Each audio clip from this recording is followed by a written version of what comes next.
Good afternoon, everybody. Myself is Rekha Gupta from SRS GPCG Ludhiana.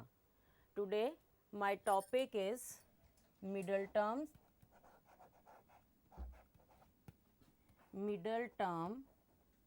or terms, coefficient of any term,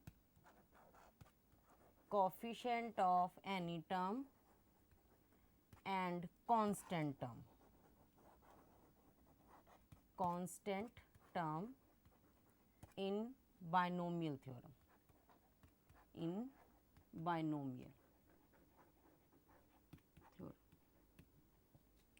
My topic is middle term or terms, coefficient of any term and constant term in binomial theorem.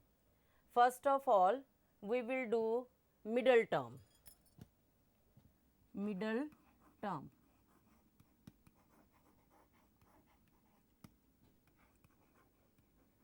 Or terms.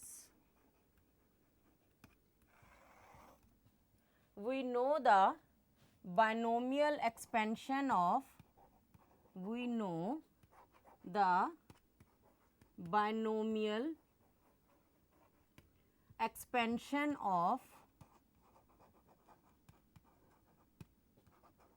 x plus a whole raised to power n.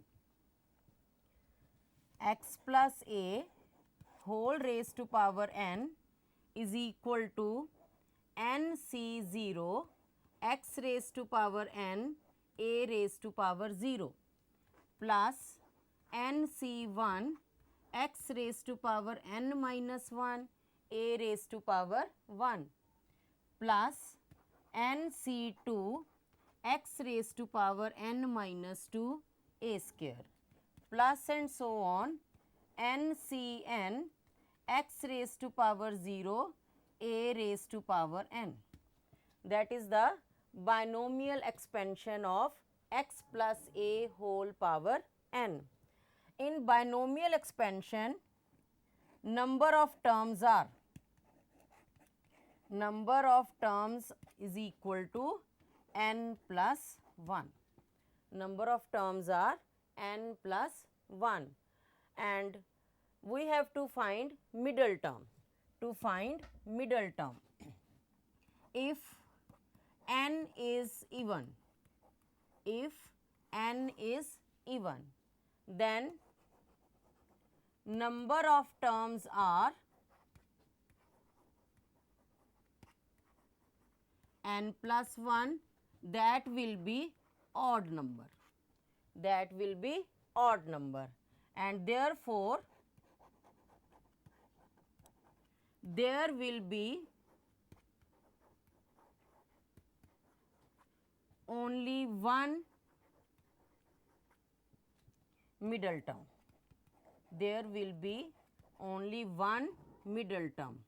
And that is equal to t n by 2 plus 1. If n is even, number of terms will be n plus 1 and n plus 1 is a odd number. Therefore, there will be only one middle term and that is equal to t n upon 2 plus 1. Now, if n is odd, then number of terms are n plus 1, which will be even number. If n is odd, then n plus 1 will be even number. Therefore, there will be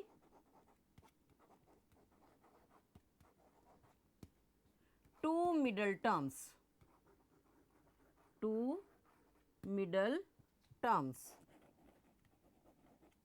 And they are equal to t n plus 1 upon 2 and t n plus 3 upon 2.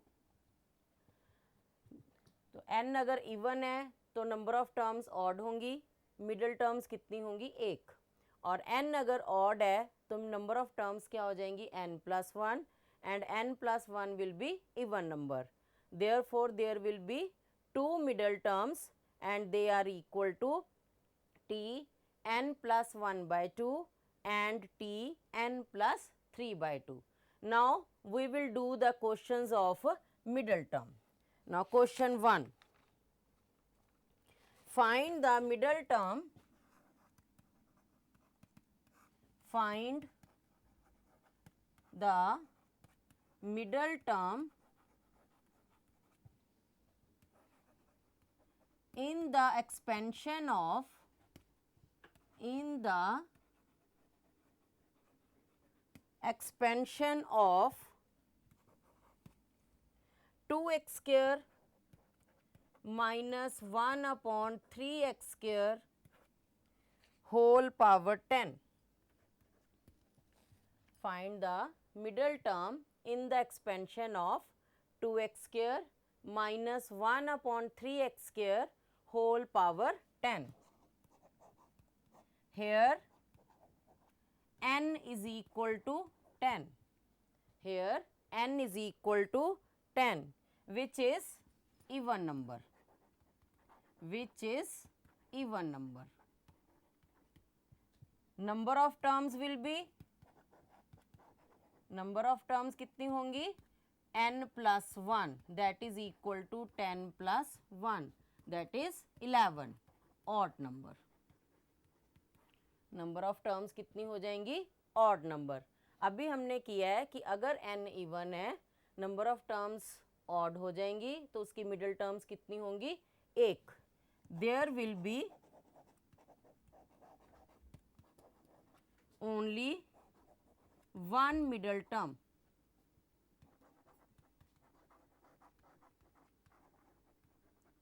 and that middle term is,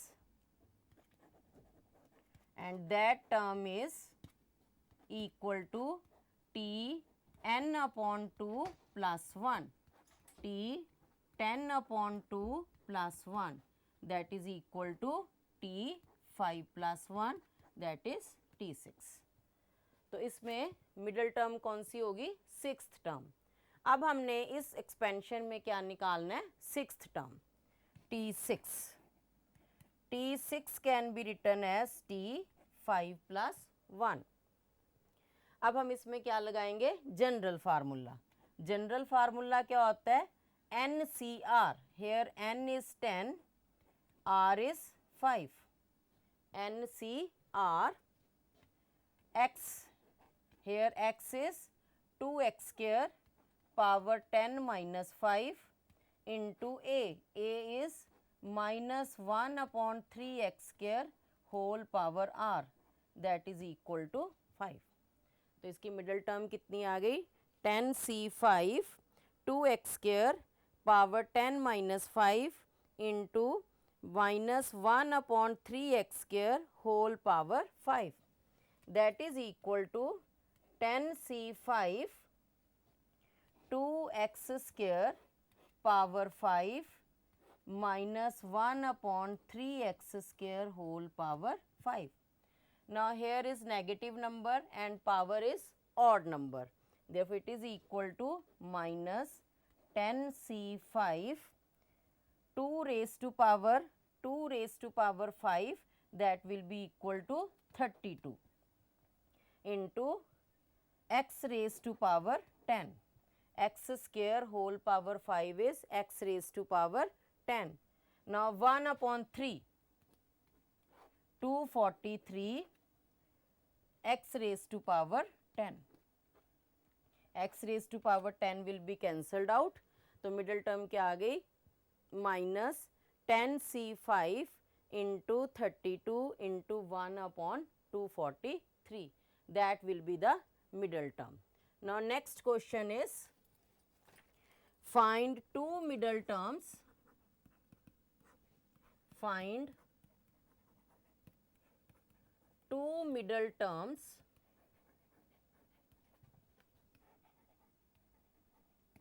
in the expansion of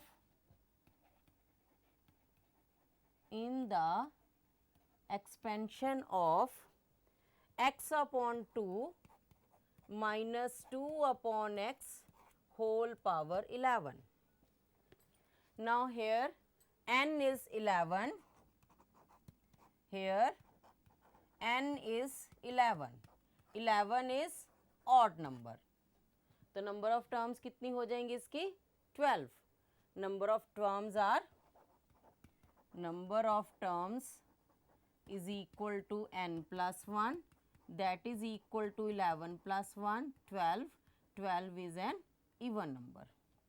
Therefore, there are two middle terms. There are two middle terms.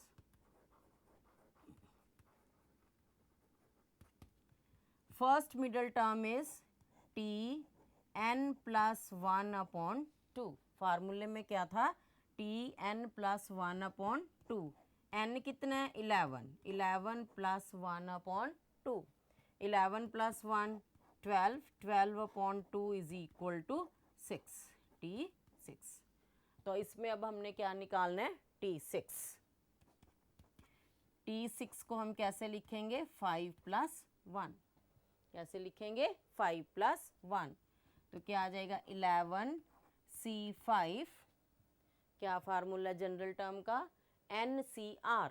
n कितना यहाँ? 11 और r कितना है? 5 into x upon 2 power 11 minus 5 minus 2 upon 5 2 upon x power 5.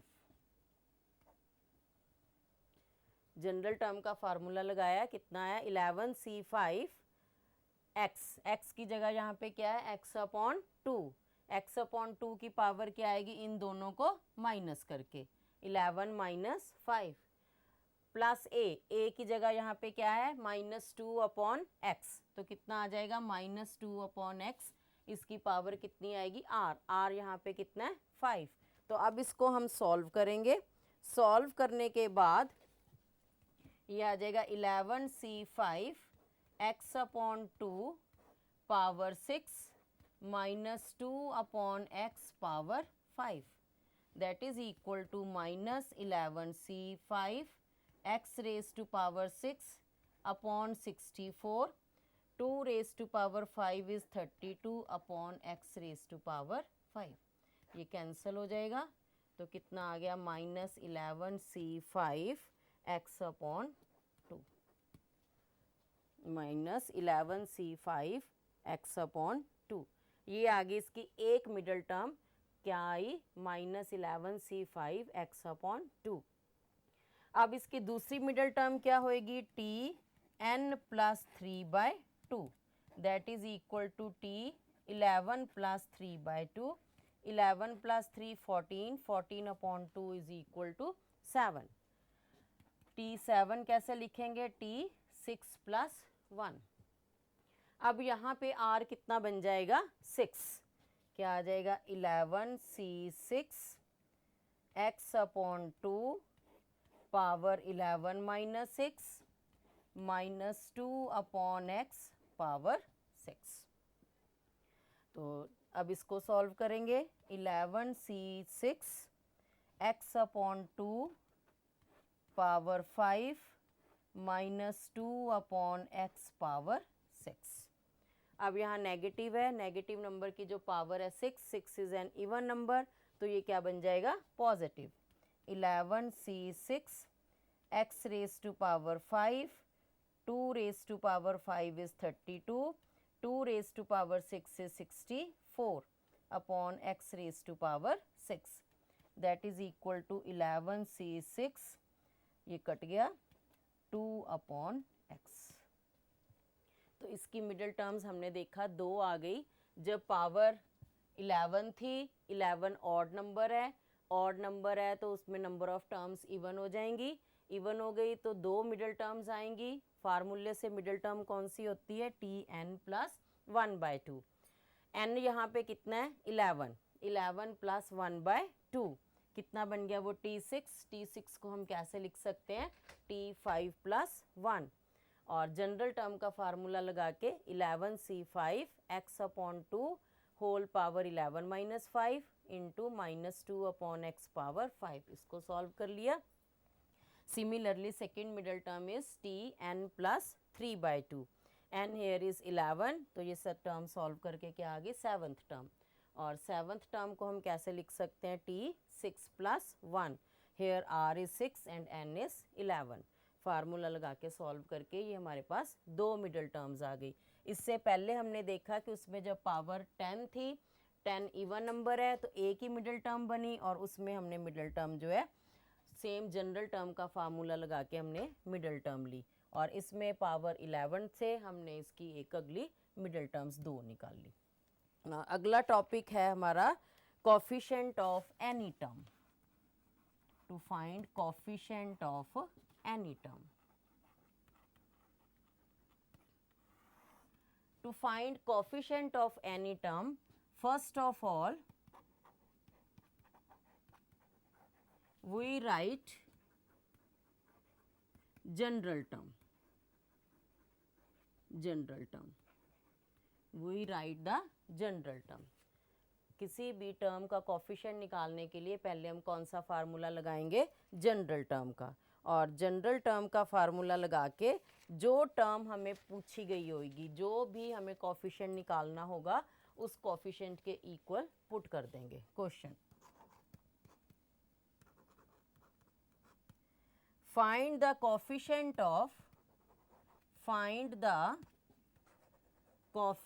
Of x raised to power 18 in the expansion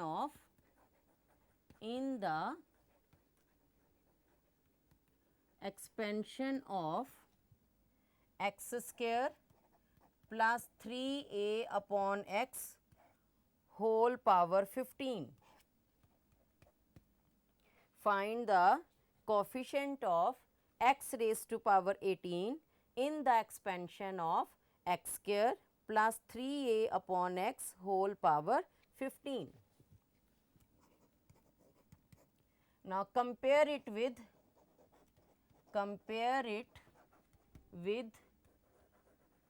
x plus a whole power n.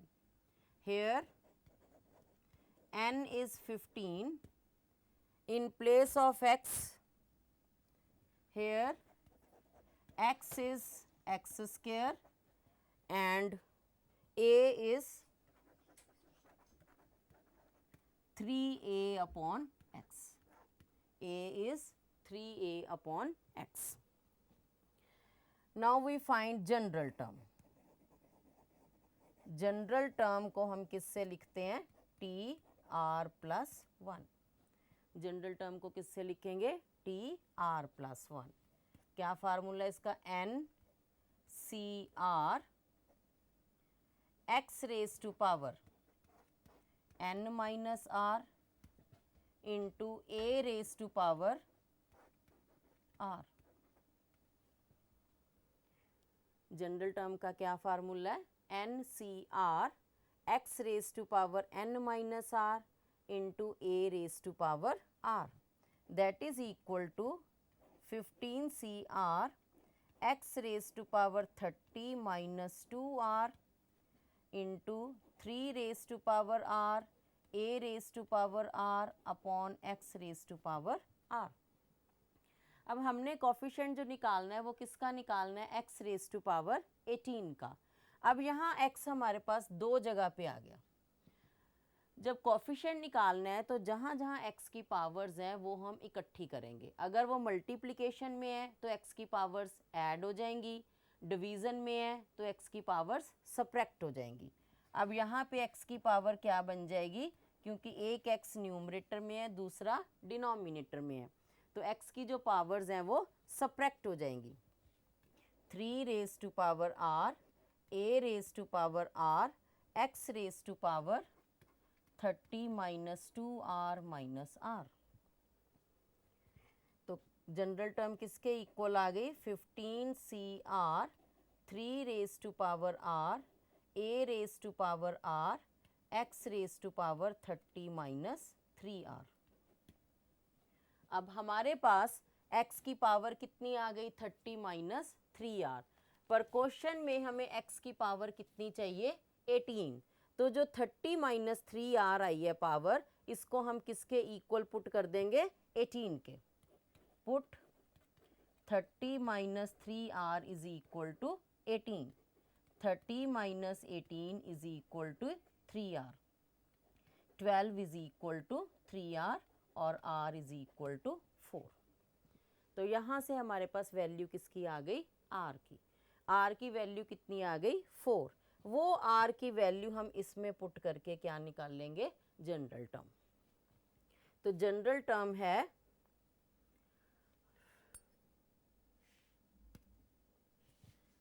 TR plus 1 कितनी आई है 15CR 3 raise to power r, a raise to power r, x raise to power 30 minus 3r, और हमने r कितना निकाला है यहाँ पे 4। इसमें पुट कर दो, put r is equal to 4। तो t 4 plus 1 15C4 3 raise to power 4, a raise to power 4, x raise to power 18, क्योंकि हमने 30 माइनस 3r को क्या पुट किया था 18। तो ये कितना आ गया t5। 15C4 15 14 13 12 1 2 3 4 3 raise to power 4, a raise to power 4, x raise to power 18। ये कैंसल होके इसको जब हम सॉल्व करेंगे, सॉल्व करने के बाद ये आ जाता है 15 into 7 into 13 3 raise to power 4, a raise to power 4 into x raise to power 18। अब हमने लिखना है coefficient of x raise to power 18। तो x रेज टू पावर 18 को छोड़ के ये सारा क्या बना coefficient of x raise to power 18। 15 into 7 into 13 into 3 raise to power 4 into a raise to power 4। तो ये हमने क्या निकाला कोफिशिएंट ऑफ एनी टर्म। अब इसको शुरू से देखते हैं। हमने निकालना था कोफिशिएंट ऑफ एनी टर्म। सबसे पहले हमने क्या निकालनी है उसकी जनरल टर्म। क्वेश्चन था कि find the coefficient of x raise to power 18 in the expansion of x square plus 3a upon x whole power 15। यहाँ n कितना है 15, x की जगह क्या है x स्क्वायर, a की जगह क्या है 3a अपॉन x। पहले हम निकाल लेंगे क्या है इसकी जनरल टर्म। जनरल टर्म किसके बराबर होती है TR प्लस 1। तो फार्मूला क्या है इसका NCR, x raise to power n minus r, a raise to power r। इस सारे को हमने सॉल्व किया तो जो x की पावर्स थी वो कंबाइन करके कितनी आ गई 30 माइनस 3r। जो x की पावर आई 30 माइनस 3r, हमें पावर चाहिए x की कितनी 18। तो 30 माइनस 3r को हमने क्या पुट कर दिया 18। 18 पुट करने के बाद r की वैल्यू आ गई हमारे पास कितनी 4। r की वैल्यू 4 आई तो इसमें हमने r को क्या पुट कर दिया 4। 4 पुट करके इसको सॉल्व किया तो वो क्या आ गया coefficient of x raise to power 18। अब इसका एक और क्वेश्चन हम करते हैं। Find the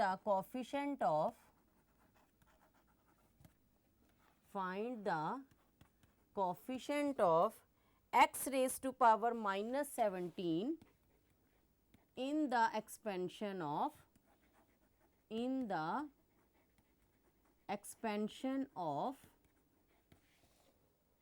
x raised to power 4 minus 1 upon x cube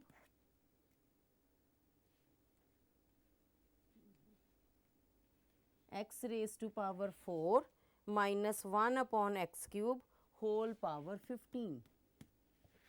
अब इसमें हमने कोफिशिएंट किसका निकालना है x raise to power minus 17 का। तो वैसे ही करेंगे। यहाँ n कितने हैं here x is x raised to power 4, a is minus 1 upon x cube and n is 15. n is 15.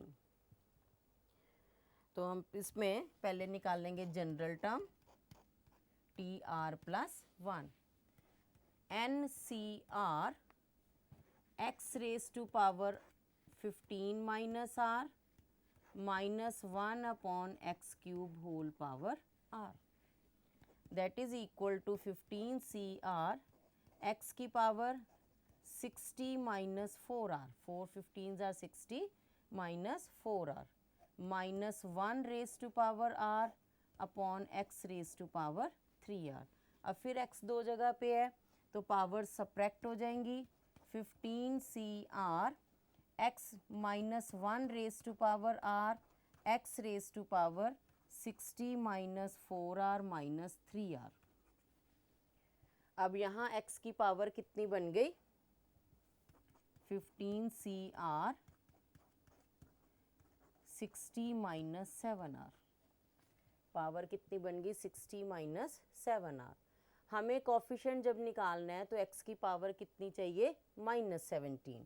Put 60 minus 3r is equal to 60 minus 7r. 60 minus 7r is equal to minus 17. 60 plus 17 is equal to 7r. 77 is equal to 7r और r is equal to 77 upon 7. r कितना आ गया 11. r कितना आ जाएगा 11. अब इसमें हम r को क्या पुट कर देंगे 11. तो जनरल टर्म कितनी आई थी T R plus 1 that is equal to 15 C R minus 1 raise to power R X raise to power 60 minus 7r और r कितना आया 11. r कितना आया 11. अब इसमें पुट कर दो r को 11. 11 plus 1 that is equal to 12. 15 C 12 minus 1 raise to power 11 x raise to power minus 17. x raise to power minus 17. क्यों लिख दिया इसको -17 क्योंकि हमने 60 माइनस 7r को क्या पुट किया था -17. And we know that 15c12 will be same as 15c3. कौन सा फार्मूला लगाया NCR is equal to NC n minus r. minus 1 raised to power 11. 11 is a odd number, therefore it is minus 1 raised to power 11 is minus 1. Minus 15, 14, 13, 1, 2, 3 x raised to power minus 17. तो अब इसको हम solve करेंगे.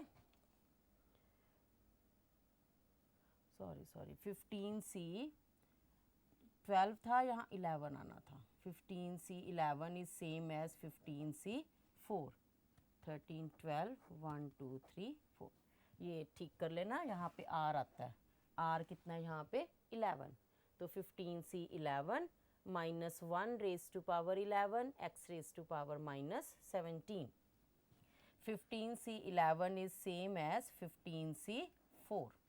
15c 4 minus 1 क्योंकि 11 odd number है तो minus 1 की power odd number क्या हो जाएगा -1 x raise to power minus 17.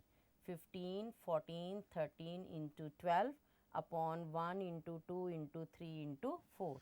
4 3s are 12 cancel. 2 7s are cancel. तो इसको सॉल्व करके वैल्यू कितनी आ जाएगी -1365 x raise to power minus 17. हमने कोफिशिएंट लिखना है तो कोफिशिएंट क्या आ जाएगा x raise to power minus 17 का दैट इज इक्वल टू -1365. तो इसमें जब हमने कोफिशिएंट निकालना है, कोफिशिएंट जिसका निकालना है वो पावर क्या है नेगेटिव. तो यहाँ n कितना है 15. x की जगह क्या है x रेज टू पावर 4. ए की जगह क्या है -1/x³। जनरल टर्म का फार्मूला लगाया, कितना आ गया 15CR x⁻⁴ whole power 15 - r into -1/x³ whole power r। Solve किया, x की पावर 60 - 4r -1 की पावर r x की पावर 3r। अब x दो जगह पे है, दोनों की पावर्स जो है हम इकट्ठी कर लेंगे, क्योंकि अपॉन में है तो पावर्स क्या हो जाएंगी, सब्ट्रैक्ट।